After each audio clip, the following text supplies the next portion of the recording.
আসসালামু আলাইকুম। অনেক দিন ধরেই গরুর কলিজা ভুনা খেতে ইচ্ছে করছিল, তাই বাইরে কোথাও না গিয়ে আজকে বাসায় রেসিপিটি তৈরি করছি।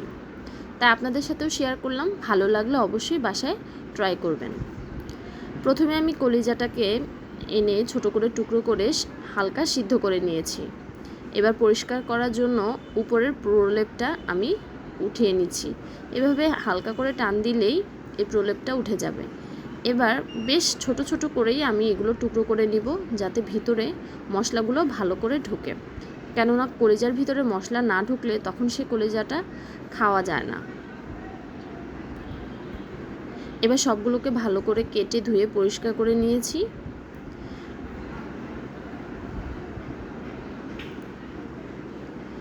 এখানে কলিজা আর তিল্লি একসাথে মিক্স করাই ছিল। এবার আমি চুলাতে একটা হাঁড়ি বসিয়ে দিয়েছি, তাতে দিয়ে দিয়েছি পরিমাণ মতো সয়াবিন তেল। এবার তেল গরম হয়ে গেলে তাতে পেঁয়াজ কুচি দিয়ে দিয়েছি, অ্যাড করে দিচ্ছি গরম মশলা, কয়েকটা তেজপাতা, আদা রসুন বাটা, স্বাদ মতো লবণ। গরুর মাংস রান্না করতে যে ধরনের মশলা আমরা দিয়ে থাকি, সচরাচর এই মশলাগুলো দিলেই কলিজা ভুনাটা বেশ ভালো লাগে। এবার হলুদের গুঁড়ো, মরিচের গুঁড়ো, ধনিয়া গুঁড়ো, জিরা বাটা এগুলো দিয়ে ভালো করে মিশিয়ে নিচ্ছি। এবার এতে একটুখানি পানি এড করে ভালো করে কষানোর জন্য রেখে দিচ্ছি।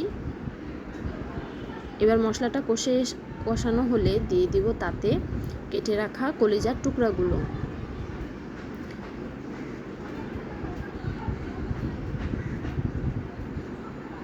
এবার এগুলোকে ভালো করে কিছুক্ষণের জন্য কষাতে দিব। আমি এখানে ঢাকনা দিয়ে দিচ্ছি। কিছুক্ষণ পর ঢাকনাটা সরিয়ে দেখলাম যে কলিজা থেকে অনেকটা পানি বের হয়েছে।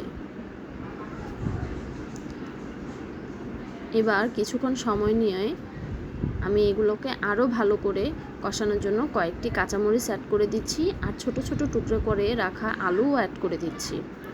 কলিজার সাথে এই ছোট ছোট কিউব করে রাখা আলুগুলোও যেন অনেকটাই কলিজারই স্বাদ দেয়। আর আমার সবসময়ের জন্য গরুর মাংসে আর কলিজাতে আলু খুবই ভালো লাগে, তাই আমি আলু অ্যাড করলাম। আপনারা চাইলে আলুটা নাও অ্যাড করতে পারেন। এবার অনেকক্ষণ ধরে কষানোর পরে আমি তাতে পানি দিয়ে দিচ্ছি। এরপর আমি আর কোনো পানি অ্যাড করব না।